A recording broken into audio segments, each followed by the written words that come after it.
Oh, okay, yeah. So we are continuing the teaching on the 4 dharmas of Gampopa that we started a month ago. And we're in the section that is called the Dharma as the going towards the Dharma. And so we saw last time that the Buddha has spoken 84,000 teachings, and it is said in this text that these 84,000 teachings are all summarized, and we have the essence of these teachings in this text, in the 4 Dharma of Gampopa. First of all, in this section, this first section, it's been developed. The 8 mundane dharmas have been developed. The theme of the 8 mundane dharmas. That is when we look for, we're looking for fame, happiness, and things like that, pleasure, and things like that. And it has been said that the remedy to these 8 mundane dharmas is the thinking about death and impermanence. So really close to what we saw last time, it was said that we can't be sure about the moment of death. There is no one that can say that today is not going to die or tomorrow. Death can happen anytime. And the individual people just go on their own way. They don't go in groups. Everybody is going on its own. So you can't say when you're going to go, you can't say how you're going to go, but you're going to go alone. So this lack of assurance about when death is coming is always there. That's why Nagarjuna is saying in this bit of the text that we started, that I'm not translating directly, it's just a general idea, is that in life there are a lot of misfortunes and a lot of blows, and life is just like a fire in the wind. The fire in the wind can just be blow out so easily, or it's just like the bubble of water on the water, that it is not permanent. It always can be. It's so fragile. It can always be destroyed so easily. So there is there is no permanence. Each one of us, even when we inhale or we exhale breath, even in this moment, in this in-between time, death can happen. And even the fact that we get to sleep and we come back, we actually should realize that it is a great, how wonderful it is to wake up in the morning, because death can also happen during night, during sleep. So yeah, there are all these many opportunities for death to happen in life, and so that's why we should attend to this thought of impermanence.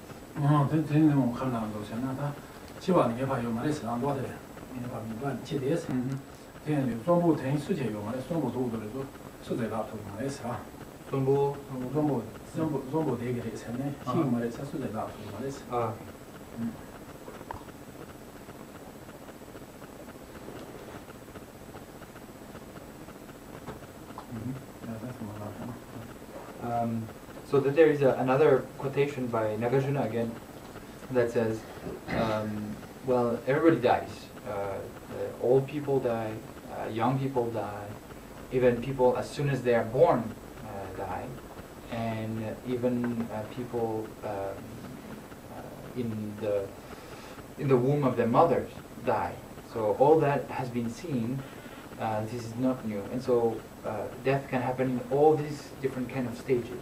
There is no one that can say that death cannot come at any moment, and death can come in the moment of blooming time, blooming, someone who is in the how do you say that? Flush of youth. Fourth of youth, exactly. So that death can happen at that time and can happen at all. So yeah, there is no again, there is no certainty about the moment of death. 哦，现在到藏里也是，到藏里才去干多。Yeah. 到这藏里头，基本他妈写个历史，基本他妈。Yeah. Oh yes. 基本我不可信，不可信，我那谁不拉个历史。我这浪漫他妈几十了，对吧？浪漫几十。这可是呢，那他看我这个要不修，所以说呢，看吧。Yeah. Yeah. 这个车来了。Yeah. 我这是用了。啊。看着。啊。也这是所图的历史。Oh. 这也车我都是。也这历史。我天天我那些长毛用了，别长毛都长，别说过这个都老往不光别啥啥去个历史。Oh.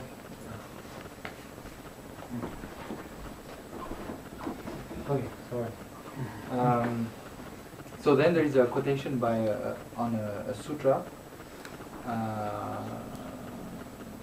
The sutra, I think it's the Sutra of the Wise and the Fool. So which says, everything that was born dies. So if there is birth, it's not possible that there is no death. Death always goes with birth. Then it says,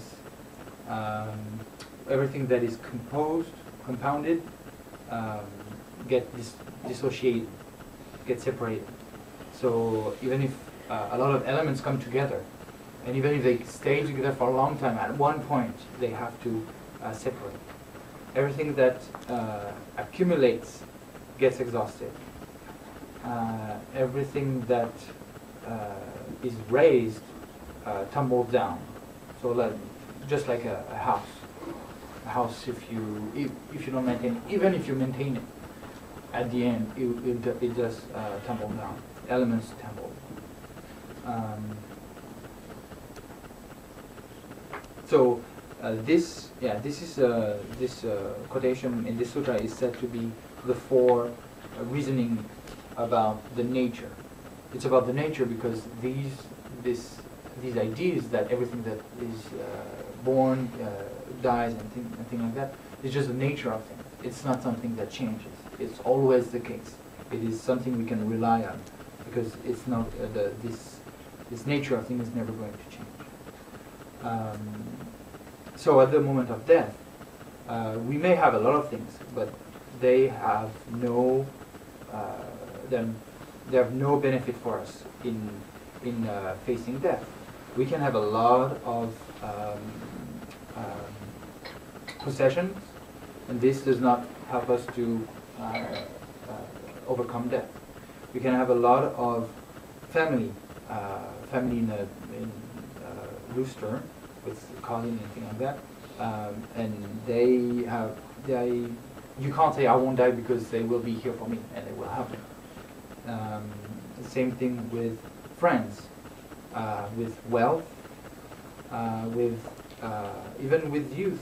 Even youth, you can be in great health or have everything in your body, and still death can come up.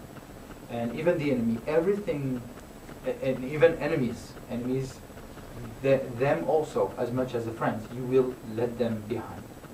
So in the end, we can't even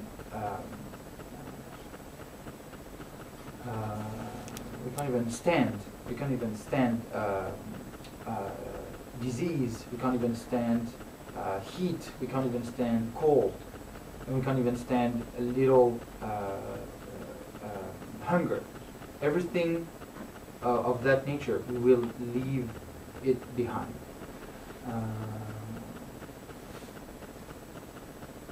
So yeah, all that we may go and we go with our mind, but the body which has been so close to us, even that we have to leave behind.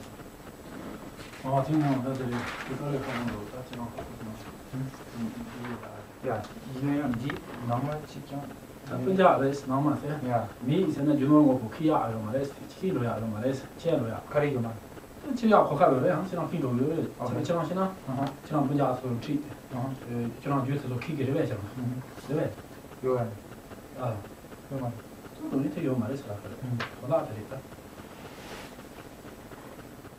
okay, so so the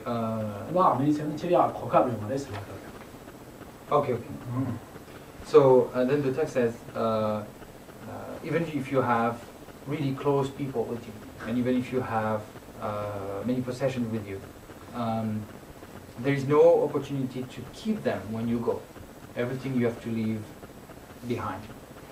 Even your own bones and corpse that you leave behind will just disappear in the end.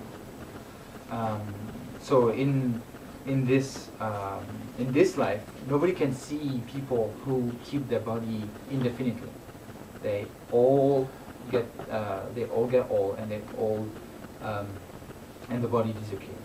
So that's why it is important. It is important to understand all that through the thinking of impermanence and death. That's what this thinking enables us. Even if there is sometimes some happiness in life, this moment of happiness is really so impermanent. It is, and there is an example that is given.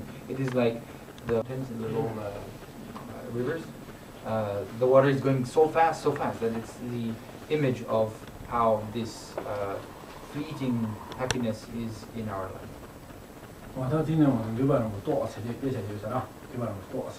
Yeah.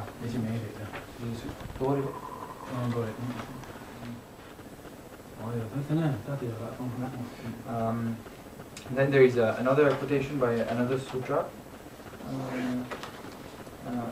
and in this sutra it basically says the same thing.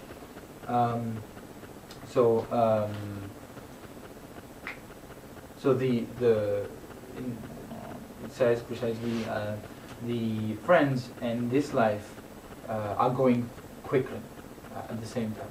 The life and the friends are going quickly. The text uses the same image. It is like the water that goes quickly in ravines. And so because individuals that are childish, so that means just people in general, they don't understand this, then they experience, they are deceived, they become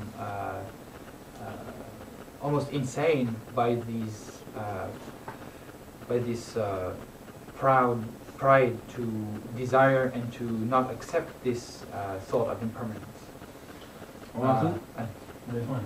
And then the text continues. There's another quotation that says, all compounded phenomena are not permanent. They have the nature of instability.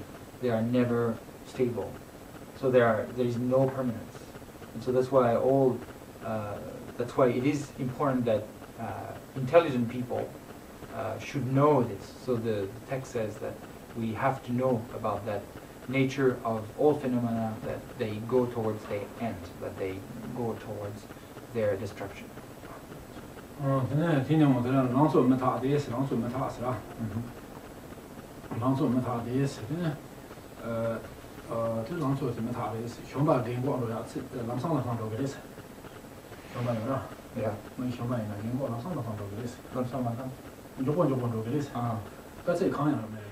이 삼이 경과 망보 요리스다. 맞아. 망보요.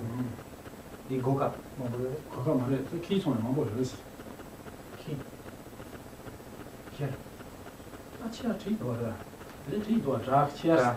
이케. 我觉得我不망보 요라或者근데 자 치아 치아 손的，근데就没做差呢。帮过差从那老话东把这是，就当时망보 요리스 다. Okay, so after it says, the text says that youth also is impermanent. Youth, as much as old age just goes quickly.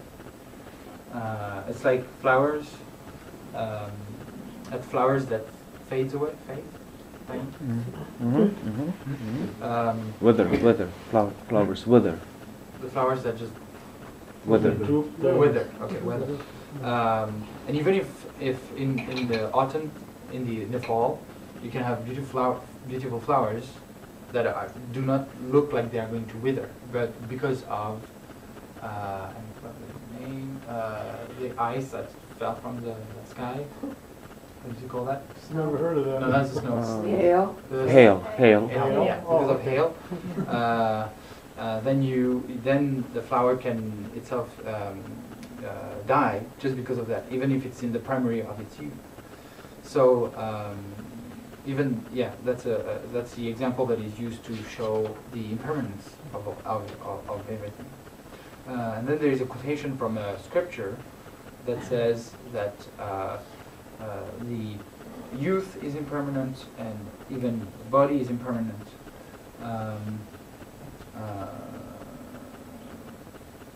And so even the state of not having sickness, when we don't feel sick, even that is impermanent because sickness can happen anytime. And then there is a development on the impermanence of wealth. Let's say that many people that were rich have been seen to finish as beggars, and that can come because the profit and the trade does not work as much as before, but can also come because of robbers that just take away your own wealth. And so there are many ways in which this wealth can be said to be impermanent. 저는 지금 저거 연주 있어. 연주. 우리는 한다 도서나. 랑시베니카 라스 랑시베니카. 랑시베라. 이카라. 그 주는 망보 요나스. 이바 망보 투조서 이 망보 요나라. And then then there is a quotation of the Bodhicharyavatara by Shantideva that says it's possible that we accumulate many things in life, and we can even spend a long time enjoying them.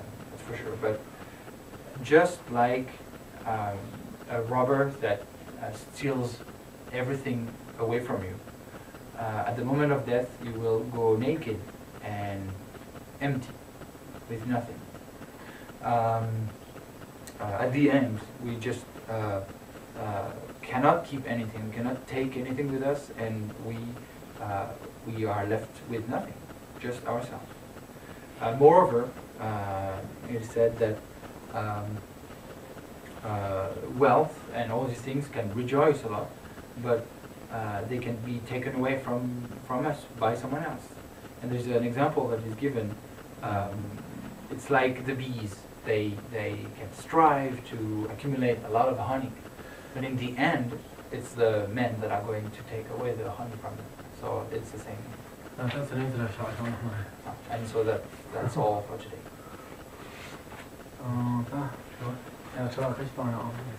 If you have some questions, please ask. Not this teaching, but the teaching previous to this on Mahamudra. A lot of times when the teachings are given, they talk about, on Mahamudra, it seems especially, they discuss how, one shouldn't have expectations, how there should be no expectations. So I've been giving that a lot of thought. I've heard that for a long time at Dharma talks, you know, no expectations. But in a way, I feel there's a total absurdity to that statement. Because I don't see how you can really go through the day, one day even, without any expectations. Because everybody has expectations of some type. So is it really possible to ever, even for one day, have no expectations? Di cuma di jaga cempo ladene, sungjo mongbo nong la,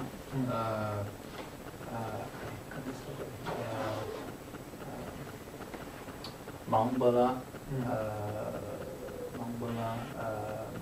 rewa, mewa, gogi res, sungido, yunayang di tets kensare karesena.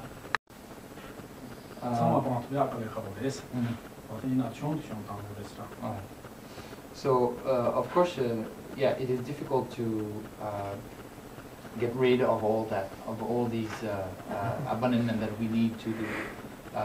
All the abandonment? Is that yeah, because the idea is you have to abandon expectations and things like that. So that's why it says the abandonment, the relinquishing of the false. So all that is really difficult to do, all of them at the same time. But the idea is that in samsara, since that's where we are, we need to try to at least reduce them to a minimum.